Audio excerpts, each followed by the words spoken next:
Hello and welcome to episode 22 of the Nonsensory podcast. You can hear our soothing voices every week by finding us on Spotify, iTunes, Google Podcast, and Stitcher. If you'd rather get a look at our beautiful faces, you can also subscribe to us on YouTube or come check us out on our regular Tuesday stream at 7:30 Eastern Time on Twitch at twitch.tv/nonsensory. On social media, we tweet at Nonsensory1, and you can find us on Facebook at Nonsensory Podcast. You can also support us on Patreon. Just go to patreon.com/nonsensorypod. Do it. We have 4 tiers of membership ranging from $1 to $20, and perks ranging from getting to vote in polls to getting to read a personal greeting at the start of our show. I would like to say, right now we're kind of getting like growing pains. As far as like we're we have lives outside of the podcast, obviously, because it's not paying any bills yet or paying anything yet. No. But if we can hit, we don't know where the mark is, but if we can hit a mark, we can hire an editor, and that would probably be our first order of business because yes, I think so. I think that we have bigger visions for the podcast and for the show, and this man needs a break. What he does for the show is incredible. We could spend any Patreon money that we got on better equipment, but I think that the best thing that we could do is to just keep putting out more content, and having somebody to edit stuff would allow us to be able to just get together and talk and not have to worry about how much time we're going to have to spend making that talk come to you. Making better quality. Right. Everything could be better quality around.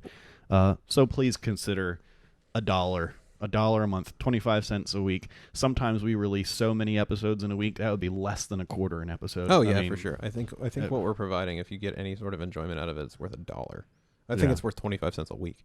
You know, I put 25 cents in the Aldi's cart just to get a cart to then get it back. You know. Yeah. You know? But we appreciate anyone even listening to what we have to say. And all of that being said, Evan, will you please give us the question of the day? This was a question that I had to include because we were having a conversation earlier, and it made me think of one that I have, but I also really like the one that you had, Joe, and I wanted to put it out there. But as always with the question of the day, we'd love your interaction with the question of the day. So if you'd like, again, you can find us on social media. You can tweet us at Nonsensory1. You can find us on Facebook at Nonsensory Podcast. You can hit us up in the comments below. You can send us an email at nonsensorypod@gmail.com. That being said, the question of the day is, what's an innocent phrase that you always think of in a sinister way? I like the way you phrased this. I was having a hard time imagining how you would ask a question. So, Evan, I'll let you have second because mine isn't exactly fresh. But so you today were like, does anyone else want some of this OJ?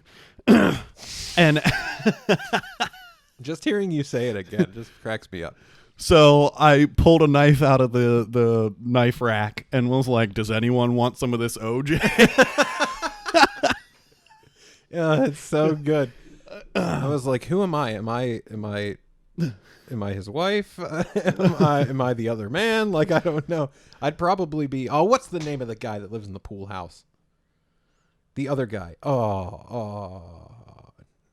Ito's the judge. Lance Ito is the judge of the OJ. Obviously, I need to go back and watch The People versus OJ again. Oh, I need to find it now. OJ Simpson trial. People involved.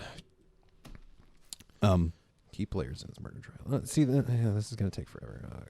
Don't even. Whatever. Look, the point, anytime ever since, because that trial was going on when I was, 8, 9 years old? Yeah. Something like that? I think it was like 95 or something like that, yeah. Yeah, so anytime I hear that someone say OJ now, that is immediately what I think. Every time. So. I just want some OJ. Kato Kalin. That guy.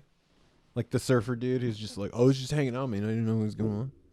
Aspiring actor and house guest of Simpson, Brian Kato Kalin, was a star witness for the prosecution. Wow. He lived on their property.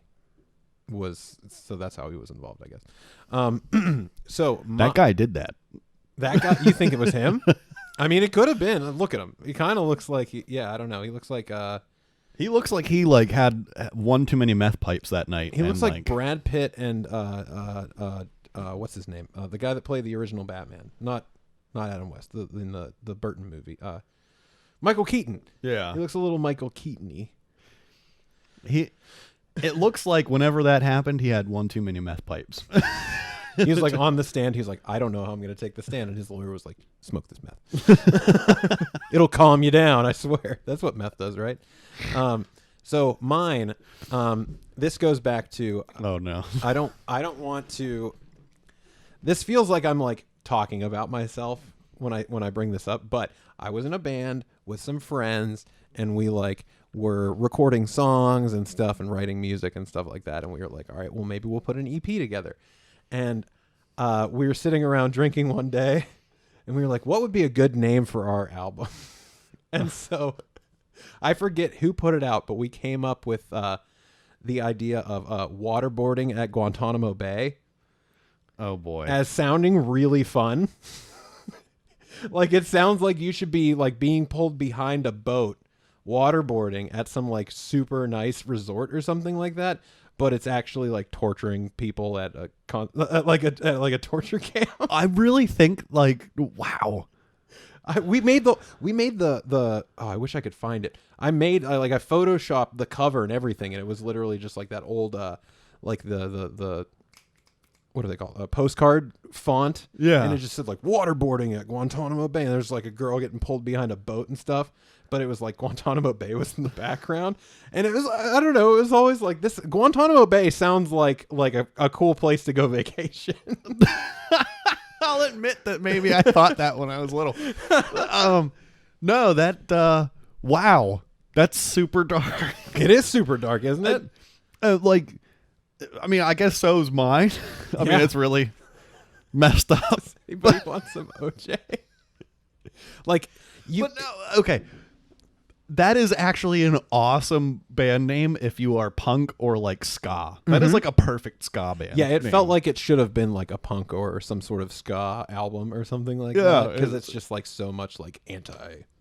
But you know, I would love it as a ska because the whole idea behind ska is that it's usually really dark stuff, but done in like this upbeat way. Yeah, like so kind like, of beachy and yeah. So it fits the theme perfectly. It's like a Lost No Doubt album or something like that, or like a Real Big Fish album or something. Yeah, like that. That's fantastic. I love it. So we're trying to do something a bit different with our format. We appreciate everybody that's been watching for like the gaming news and stuff, but we always intended it to be like part of the show rather than like the focus of the show, I think. And we're still going to continue to talk about games. We're going to have game news in here and all that kind of stuff. But it felt like we were just, going to a website and kind of relaying to you what they were saying and then kind of reacting to it. And I think that we are kind of going to just get away from doing like this article is from this person unless it's like very warranted where like the crux of the news is because of that one reporter or something like that. I think we're just going to kind of like this is an issue or a topic that we're talking about this week, and we're going to give like a general outline of it from our mouths if we can. If we need more detail, we'll kind of have outside resources, but we just kind of want to like have a general overview of like what we're talking about, explain it a bit, and then talk about it amongst us. And that gaming won't be as the entire show, right? And it was all gaming news, and that was never meant to be the focus, right? And we're going to try to do some more one-off, not so much one-off, but like very purposely focused kind of content with like we're going to have an episode that's just like we have an Akira episode that we recorded. It's in the wings that we're going to get out eventually. But it's the kind of thing where like you can watch it whenever. It doesn't need to be, you don't need to watch it the week that we record it to be like up on the current events. It's just like, here's a thing that we really like and we're going to talk about it at length. So we're going to try to have more of that. It might take a little bit more time to get to you, but at the same time, it's not like a pressing kind of news matter that should be out like at the time that we're talking about it. Yeah, anything news relevant will be out at a timely manner. Yeah. So Normal Tuesday. With that being said, we're gonna get into some gaming news. Yeah, it's still gonna be part of the show.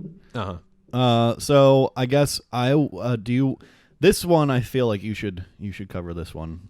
First. I can start this one, and then we'll get more into like the other news, which you can lead because it's more. It involves one of your favorite games of all time. If you want to go back and maybe check out our favorite games of all time episode, by the way. Did I have it in there? I think you did. If not, I think it was in the running. It might have been an honorable mention, to be honest. Okay. But so there's been a huge controversy, not so much controversy, but there's like a very public conflict taking place between the largest game in the world and the two largest companies in the world. So Epic Games, they run the Epic Game Store. They also run the Unreal Engine. And they make games like they made the Unreal shooters, and then they were with Microsoft in partnership making the Gears games before those went on to the Coalition, who now makes those for Microsoft as Microsoft is the publishing owner. So they put out Fortnite. Fortnite's like the biggest game of all time. They make a bunch of money. And so they have it on every platform, including mobile phones, mobile devices, tablets, stuff like that. And so in order to download those games on those devices, you needed to go through their individual app stores, Apple's iOS store, like their app store, and Google's Google Play.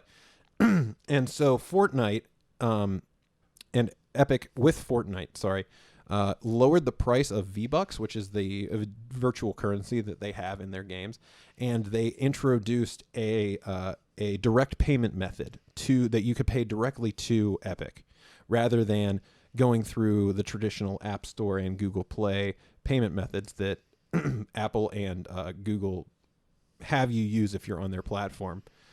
For most things, there's some other caveats in there that we can get into as we get into it, but. So with Epic doing that and basically circumventing the payment methods that Google and Apple want you to use, Apple and Google both got upset and they removed the game from their respective stores. So you can't play Fortnite, the biggest game in the world, on your phone or your tablets right now. And so the implications are that a lot of little kids are going to be mad. Oh, yeah. And they're going to be like, Mommy, why can't I play Fortnite? And also, Epic is basically saying we shouldn't have to pay you a 30% cut.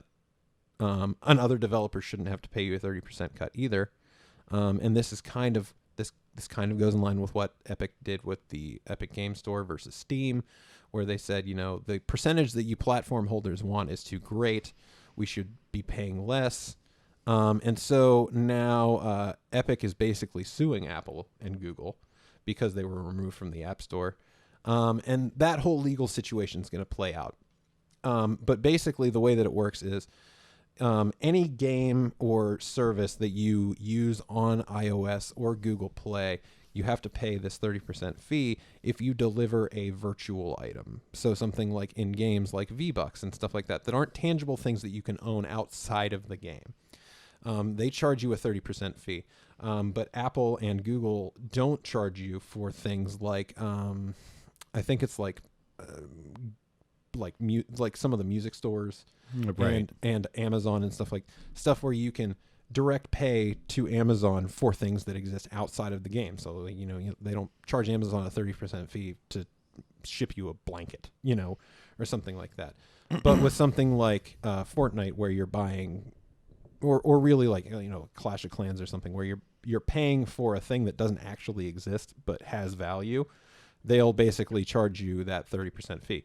So Epic is basically tired of it, and rather than, saying anything out in the open, they just said, well, screw it. We're going to circumvent it and see what you do. And so now there's this big hubbub of what's going to happen. For me, I don't think that Epic is going to win any sort of legal battle, because they're pretty much beat in terms of what they're trying to do and what how these the terms of service, they're violating it pretty clearly. Yeah, there's no argument there from a legal standpoint. But it's kind of like, what does this mean moving forward? Because if Apple and Google lower their rate, then that's a win for developers and people that like indie developers and stuff like that, people that make games that aren't epic, you know. But there's also people that, like myself, that feel like while the message is cool, I think that it's kind of being championed by somebody that really only stands to gain from it. It's definitely there's a touch of what seems like motorcycles. Yeah, motorcycles There's a outside. touch of motorcycles outside. Pretty loud. There's a touch of disingenuous. It feels disingenuous because it's coming from Epic. They can afford. I mean, yes, 30%. If you're paying 30% and you're making this much more, that's a much bigger amount. Mm-hmm. But you can also stand to lose it a little more. Yeah. But so if it was coming from a bunch of small developers, little guys making small games that are just genuinely not these, trash app makers, right? But like people who are actually trying to genuinely provide a good quality product for their consumer, and they're saying, look, this 30% is steep, and it is. 30% is. I'll think about that. It is steep for sure. If they were saying it, it would be one thing, but coming from Epic, it's kind of like it looks kind of like you're trying to play some heartstrings to make some bucks. Yeah, and they definitely are, but at the same time, we're also talking about a company that, like, only really somebody as big as Epic's going to be able to stand up to somebody like Apple and Google. No, that's a fair point too. So, like, it's kind of like, do you care the means if you're getting the proper ends, right? So if it's going to end up benefiting independent developers and smaller developers, do we really care that Epic's doing it for their own personal reasons, in that they don't want to pay as much, or maybe they want to put, maybe and Google and Apple are in the middle of, like, and Facebook and Twitter, they're all in the middle of, like, antitrust lawsuits right now for wanting to break up monopolies because people consider them monopolies, very monopolistic. And beyond that, it's just there's like a storm of, this is the right time for Epic to kind of do this. They've got a new season of Fortnite coming out in 2 weeks. In the news, everybody's talking about, like, is Google, Apple, all these people monopolies, and should they be broken up? And then you have Epic coming in, basically saying, like, we're looking out for the little guy, and we want to make these stores more open, and because these other companies are so powerful in the money that they wield. You have other options, but I mean, the pool of other options are just other monopolies at this point. Like, you don't have to buy the stuff on Apple, so go buy it on Google, which is the same thing, basically. I do sympathize with Apple and Google in the sense that, I mean, yeah, they're like giant corporations and whatnot, but look at it this way: if they back off of Epic, okay, let's just say they never do anything, or they're just like, slap on the wrist, right? What happens is then every other service that thinks they can get away with it, yeah, it sets a precedent, and this is the whole thing. They're enforcing the rules that Epic knew they were supposed to play by, and intentionally broke. So, like, I don't feel bad for Epic. No, and but I think Google and Apple need to consider,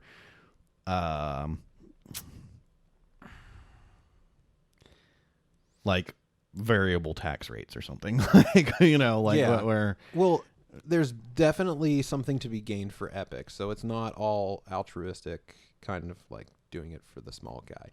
But what could come out of it could still be positive, and also.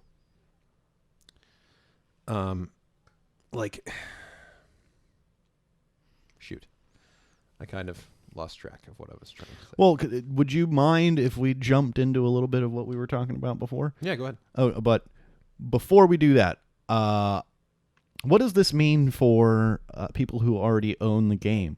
Is it when they remove it from the store? Okay, that's what they did. Is this like Kindle? So in case anyone doesn't know, like, if you buy a book on, not just Kindle, but any ebook. If you buy an ebook and the book gets, let's say they lose the copyright for the book or something like that, they can actually go into your device and erase it.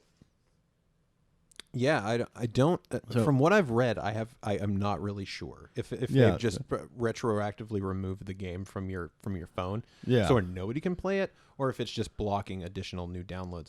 But no matter what, if you had the game before, they injected this new economy into it. Right. So that if they allow it to continue to be on the store, then you can still direct pay. So I would assume that it's just off for everybody now.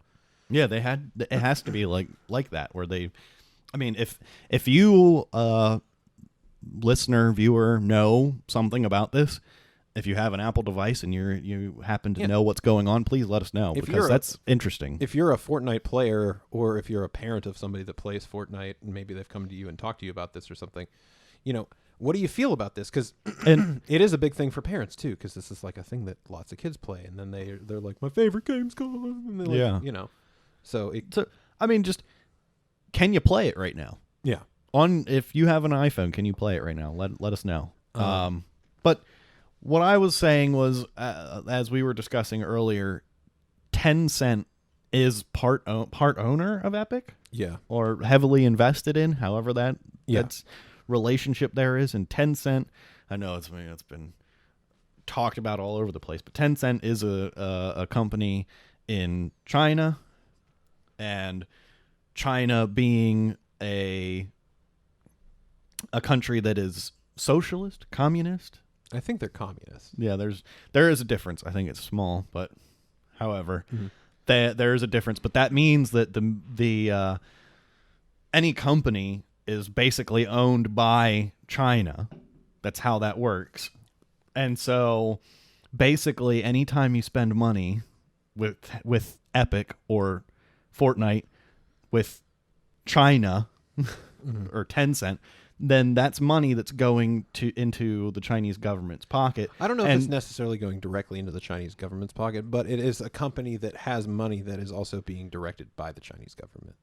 Kind of. And right now in China, there are actual Muslim death camps. They're shaving their heads, throwing them on trains, marching them to the death camps, and slaughtering Muslim people right now in China. And that's terrible. Yeah. To get away from just like how terrible that is. That's why I asked if I could bring it up. No, it's fine. It's fine. I think that's a thing that, like, look into it is all we're trying to say. It's kind of like, be aware. Look into the investors of these companies too, and like Apple's not clean, Google's not clean, nobody's clean. So I think that's kind of where, like, what Epic's trying to do kind of rings hollow to me. It's like, okay, they're standing up for the small developers. Maybe some cool stuff happens, but also, like, all the worst things that all these companies do are still going to go on. And you're trying to say you stand up for the little guy, but you're taking money from Tencent. Yeah. I think that, like, I don't know personally, and I'm pretty sure that, like, Google and Apple don't put this out, but they never talk about the cost of what it takes to upkeep these kind of things either.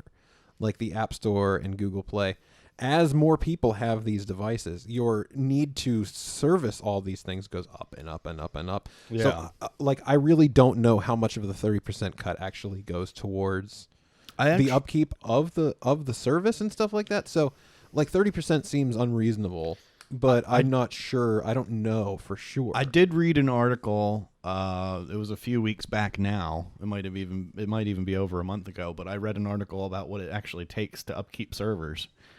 Server farms, and how it's way more involved than it gets credit for. It's like, why are we paying for this? They just exist out there, and it's like, well, no, there's actually a lot of work keeping them up and running. So I think what I would say to wrap up how I feel about it, right, is that all these companies are massive. All of these companies are looking out for themselves. And all of them have skeletons that we should all be aware of and hold them to. Hold them accountable for. Right. And I think that greater transparency is something that we are all trying to work towards in how these big companies operate. And I think, a company as big as Google and Apple kind of, I think that they are pretty monopolistic, and they do have like a bunch of companies do have a stranglehold on economies. You know, I'm kind of torn on the whole idea of monopolies. I mean, I don't know. I definitely think it's hard for me to know where I fall in that argument. But what I will say is that I think people have lost sight of how much power the individual really has.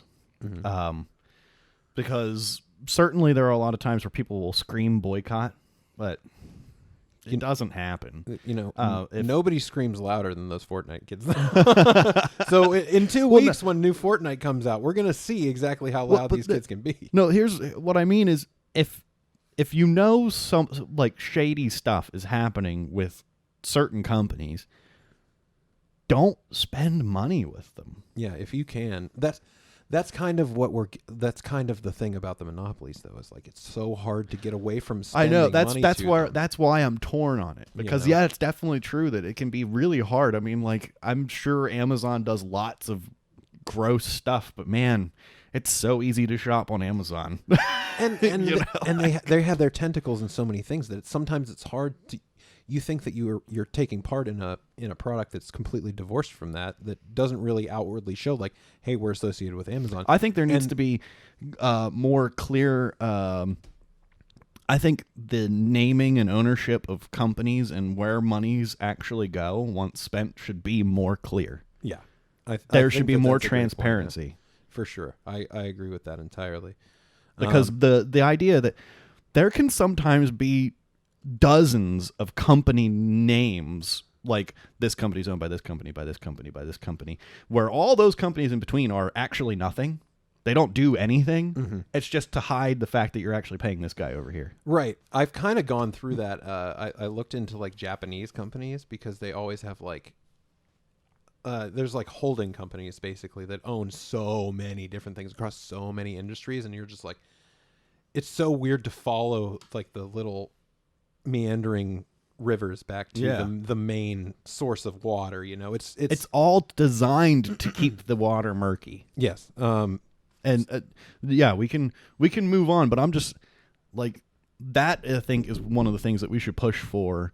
Like, I'd love to see a bill, you know, that gets passed that says that transparency of the dollar, you know, like the consumer has to know where their money's going. That would be great. Yeah. So my sentence long thoughts on this is basically like, cool things can come from massive companies, you know, competing with each other like this. And there could be something beneficial for the small guy that comes out of this. Absolutely. But at the end of the day, this is all still just giant corporations jockeying for power and for money. And you shouldn't cheerlead for these people.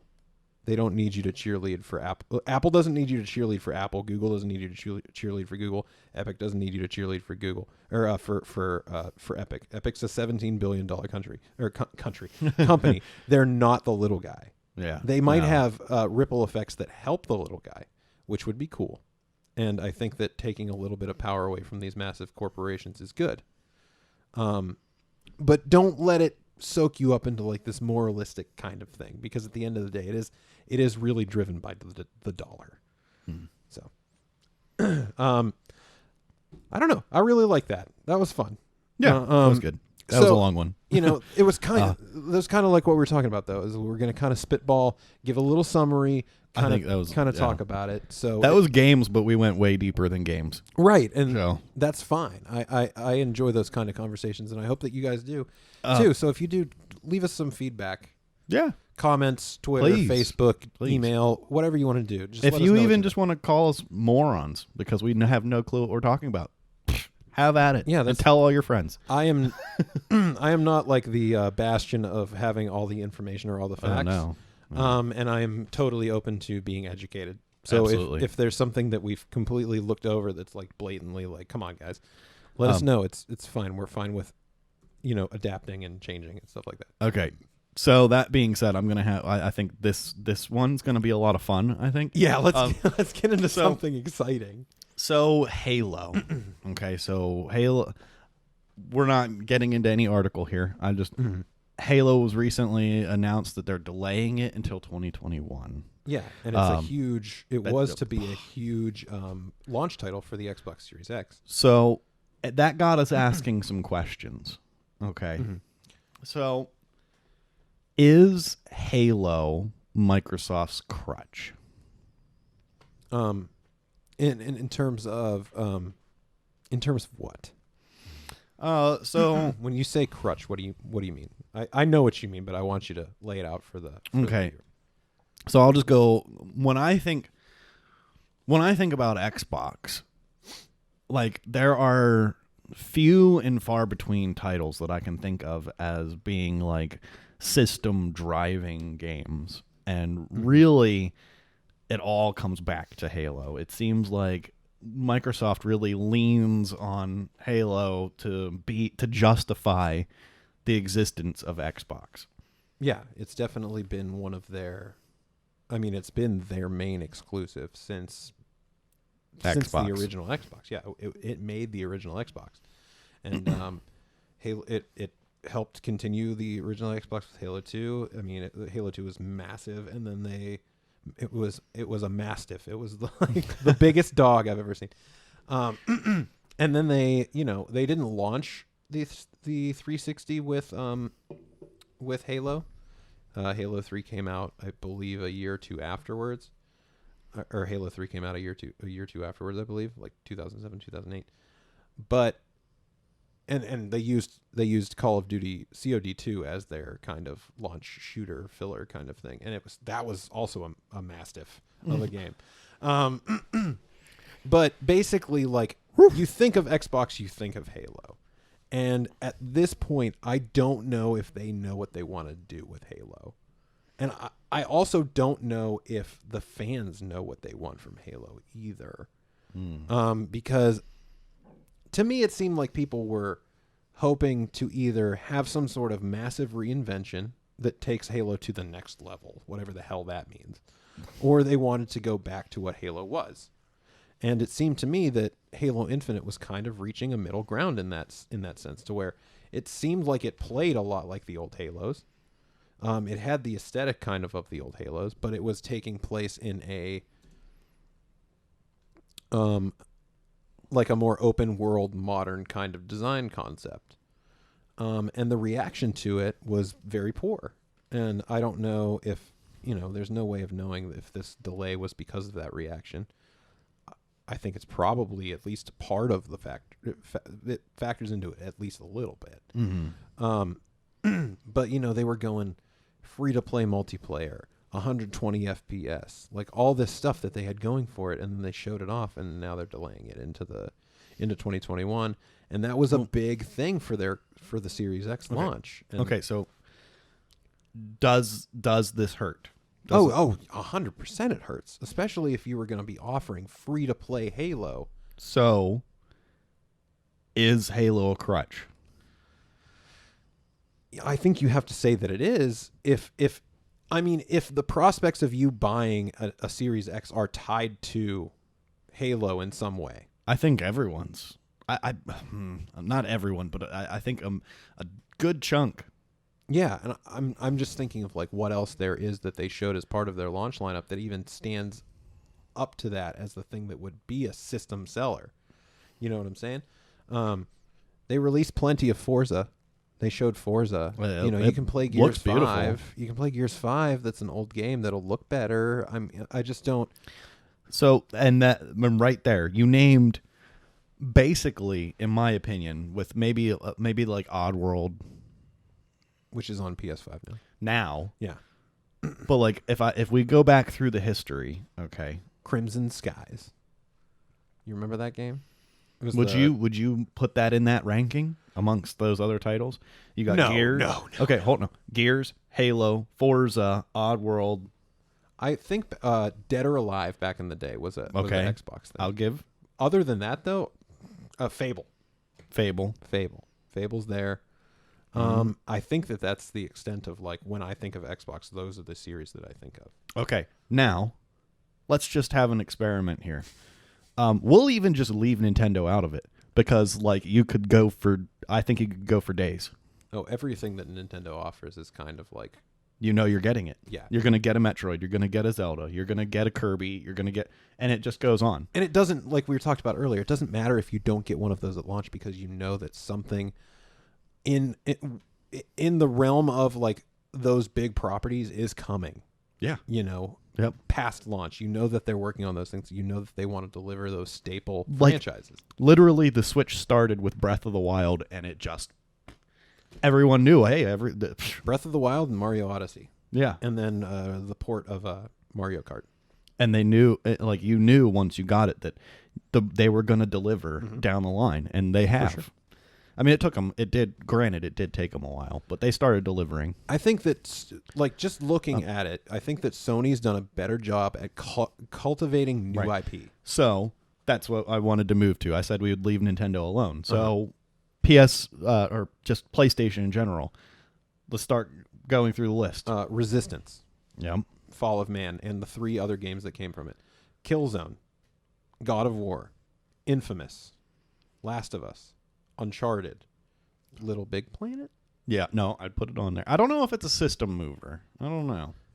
I'm pulling that one back. Okay, yeah, we can pull that back. Horizon. I think a bunch of people, I don't know if it's a system seller because it's a new IP that came out in late generation or whatever, but Death Stranding. And Ghost of Tsushima, Days Gone. Like, some of them are definitely not like system sellers, but they are big IP, like new IPs that Splinter Cell. Yeah. Oh, well, that would be for Xbox. Well, the old Xboxes. No, were they not cross-platform? I thought some of them were exclusive even. Or am I wrong about that? I think that the exclusivity of any Splinter Cell Tell us how we're tied wrong. to, yeah.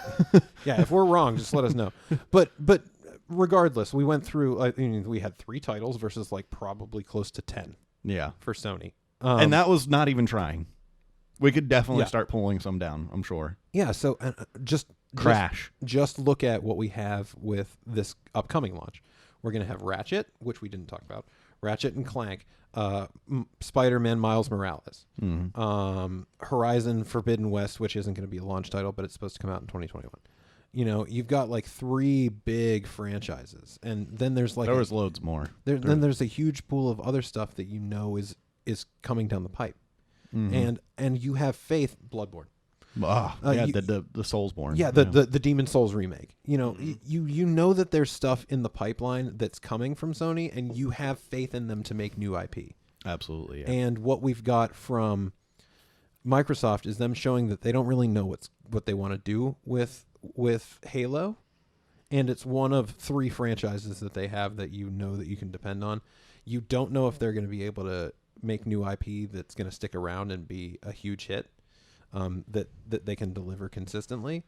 And I mean, since Halo 4, I don't really think that Halo's been that well received. Gears has been kind of, you know, its own thing, but it's been the same for a long time. Narratively it changes, but it's still Gears at its core. Forza is still just it might as well be a sports game. You know, it might as well be Madden. It just comes out all the time for everything. I almost feel that way about the Need for Speeds too, but I mean they're on everything. Yeah. But is Need for Speed like a sports game? Would you say that? Even though like every time they do something different. Yeah, they do enough changes with Need for Speed, but I mean, what are you defining it as? Because at the end of the day, you're still just racing. Yeah. You know, you're still probably hitting R2 to accelerate and staying on the road. Like, you know, like that's generally what you're doing. So I think that, yeah, you could say that Halo is a crutch, and I think that it's really like, I don't know if they need to necessarily keep going with it, you know, and the reaction from the fan base makes me wonder if anybody really knows how important Halo is anymore. I wonder if Microsoft stopped leaning on that crutch, if maybe they could actually branch a little harder, like branch out a little more and make some better IP, like, you know, actually like start getting a little creative. And I think they're trying to. I mean, they definitely did buy up a bunch of studios who have shown that they can make some pretty good games, but none of the studios that they bought are going to deliver you something like a Sony first party. But I think that they bought up a bunch of them hoping that maybe a few of them make that next step. But who knows? Who really knows? And now, we were talking about Bungie's departure. Yeah. Okay. And Bungie went on to make Destiny and Destiny 2. Mm. And back before Destiny came out, I remember a lot of my circle were talking about how Destiny was going to be the Halo that Halo was always supposed to be. Okay, we were talking about this.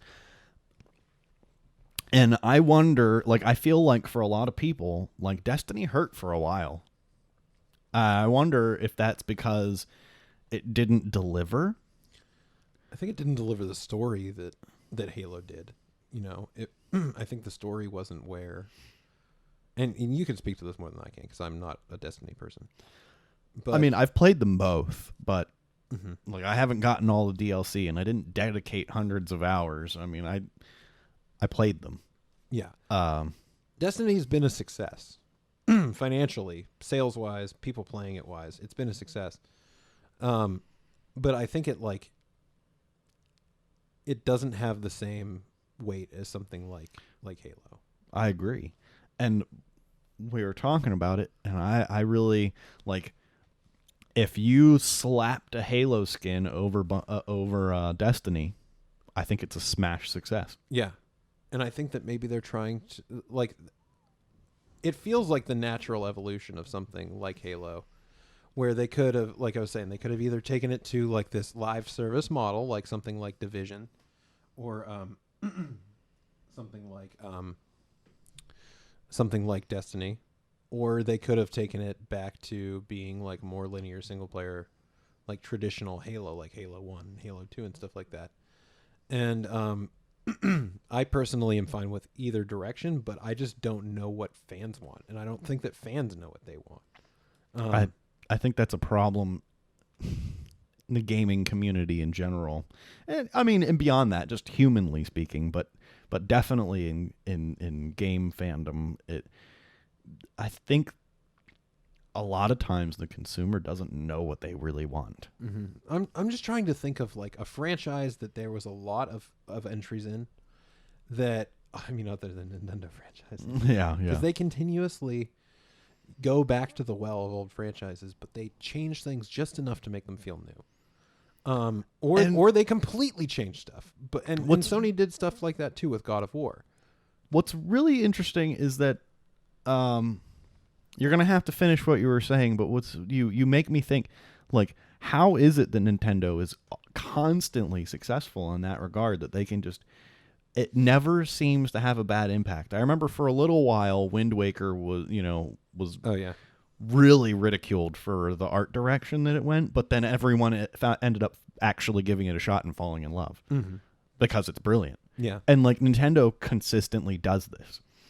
And the only series in Nintendo history, and I'm sure I'm wrong, again, let us know when we're wrong, but the only one I can think of that they kind of ended up screwing up, at least in my opinion, is Kirby. Yeah. Like they just did too much gimmicky stuff and just kept getting all over the wall with the. Yeah, that's true. They do tend to change Kirby a lot more than they do their other franchises. But I also think that Kirby was always like a 1B kind of franchise. Compared to Mario and Zelda and stuff, it's up there, but it's not of the same caliber. Yeah, I think the only Kirby games that really hit that mark was Kirby 64, and then on the Game Boy Advance there was Kirby's Nightmare in Dreamland, and those two games they're exceptional. Like they are up there with my all times. I mean, it'll be interesting to see what happens with this upcoming Series X launch. They've got a lot going for them. They are supposed to have a more powerful console. It's supposed to be competitively priced, where it'll be at or about or cheaper than the PS5. And they have Game Pass, where you're going to have hundreds of games to play for $15 or whatever. xCloud's on its way. All these things they've got a bunch of ducks in the row, but I don't know if they're going to be don't know if they're going to win the quacking competition versus PS5. I think the truth of the matter is that Microsoft's been struggling in the console war from the beginning. Maybe that's just my opinion. Why? Shoot. Sorry. No, it's okay. I mean, but I really feel like they've struggled in the console wars from the beginning, and I think it might be.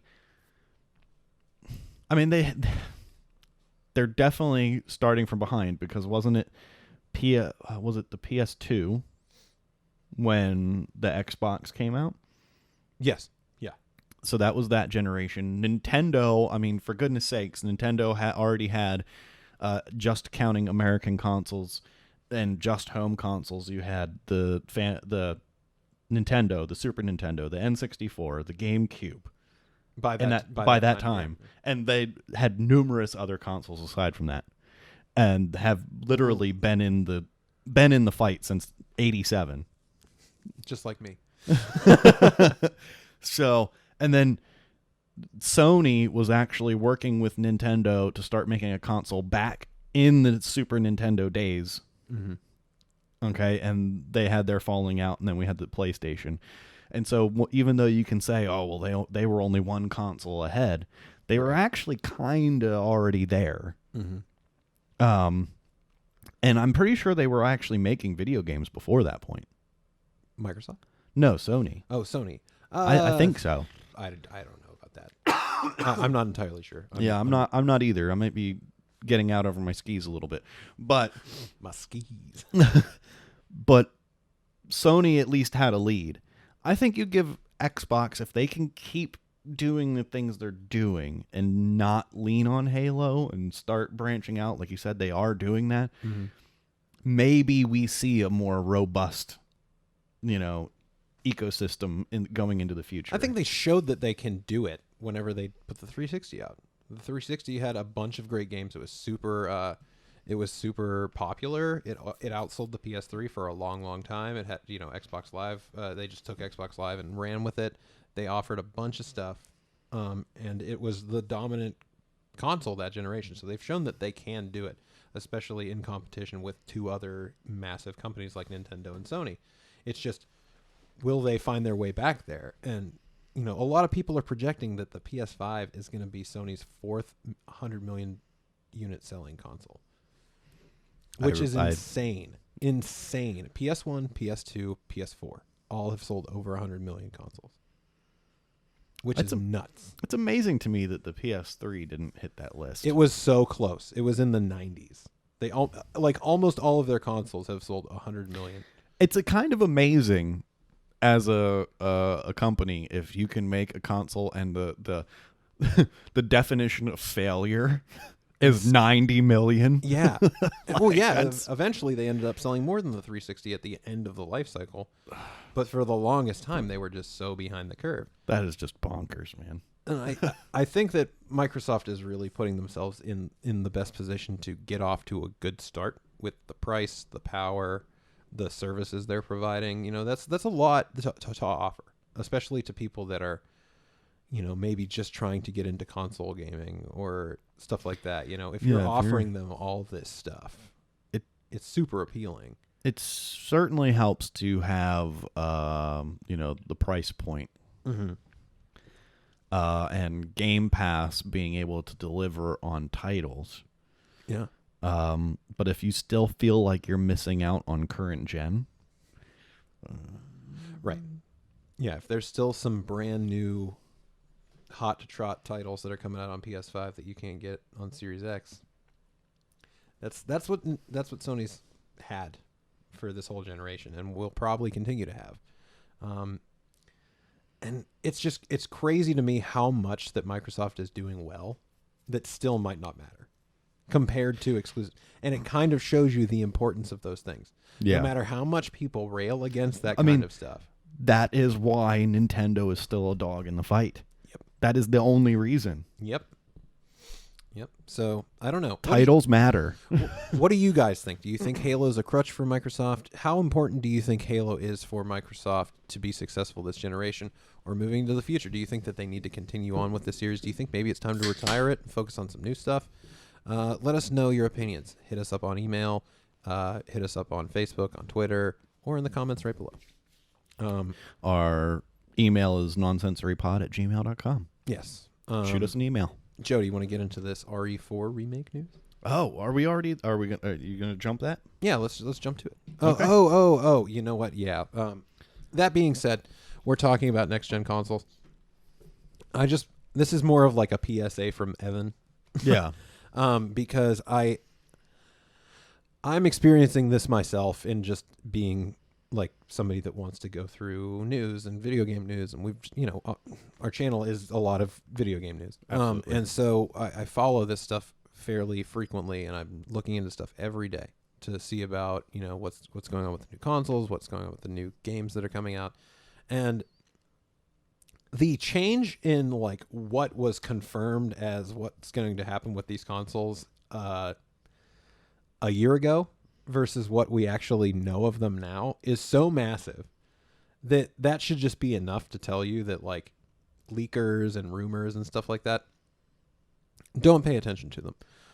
But recently, it's just become more, in my mind, it's become more important to just remind myself to like not really look into a lot of this news, and to a lot of the rumors. A lot of the rumors that you're seeing are just like unproven fairly quickly after they come out.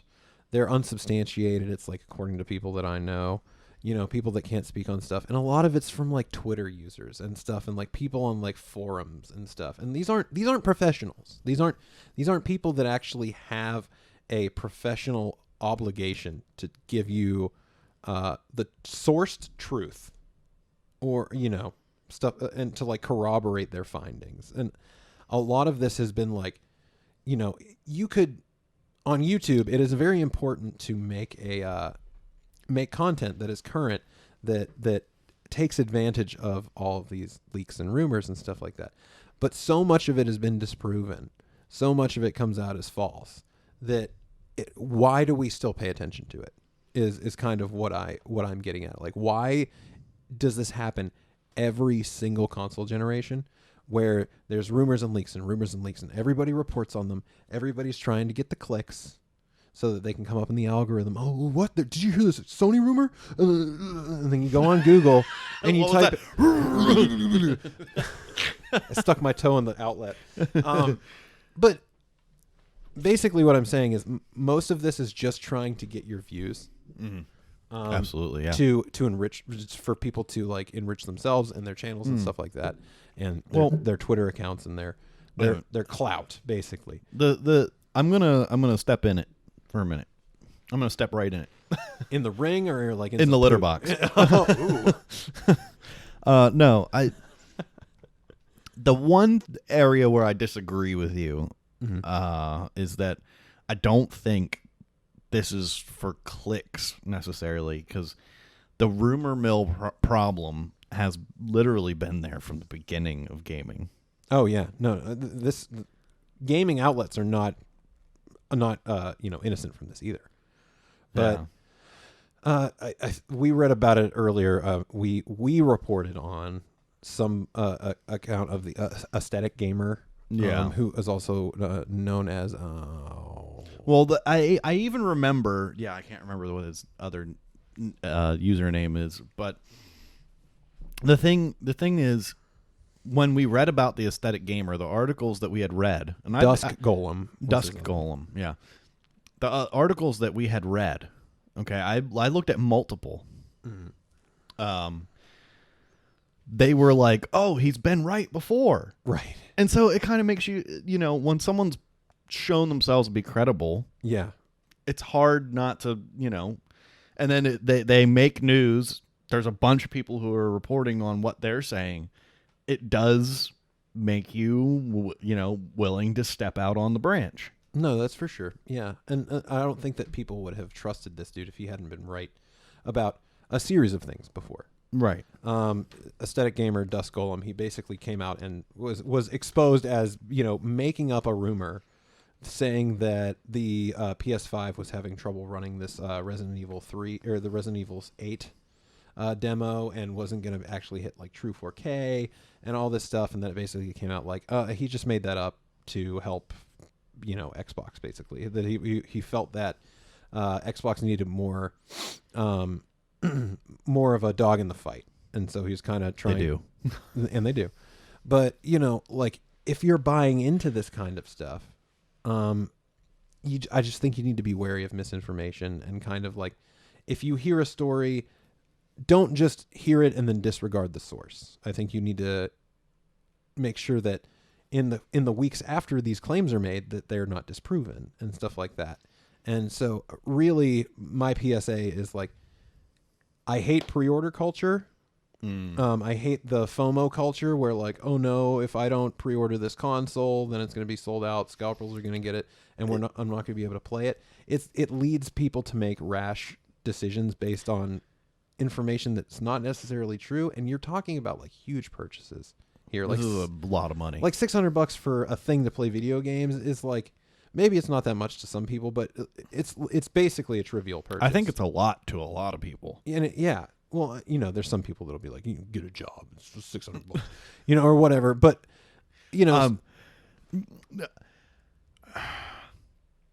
the thing is, like, I'm feeling with this generation a unique level of the FOMO culture because, so I've been a gamer from the Nintendo. Yeah. But now I've been saying this whole time leading up to this generation jump that it's like, is it really necessary? Mm-hmm. But for some reason have been feeling pushed more, and that reason is now we're actually talking about these things, and it's kind of hard to talk to an audience about new systems if I'm like, well, I still have a 360, which isn't the case. I have a PS4, but I'm just saying, like, once this comes out, it'll be the equivalent. Yeah. It's like, oh, well, the PS5 is really great. It runs great.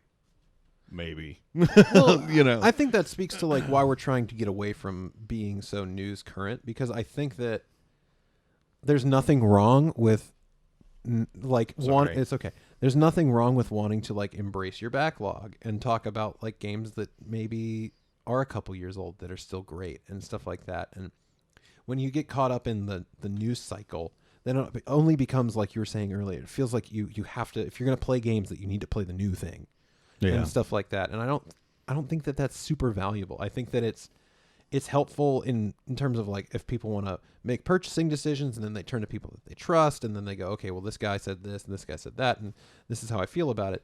But if I'm going over my Steam backlog, I have hundreds of dollars worth of games that I probably could go back and spend more time with. And I don't think that we need to just constantly be pushed to like the next thing, the new thing, the better thing. I think this is an absolutely brilliantly unplanned segue to jump into the next bit and to make to make this statement. And that is that we are going to try, our Nonsensory recommends, and things like that. We're going to try to focus on steering our audience towards the things that we find great, and that's what we're going to really try to focus on a lot of time. Is just exposing you to greatness, either through ourselves or the things that we love. We're not saying our greatness, but we kind of are saying we're saying our that. Greatness.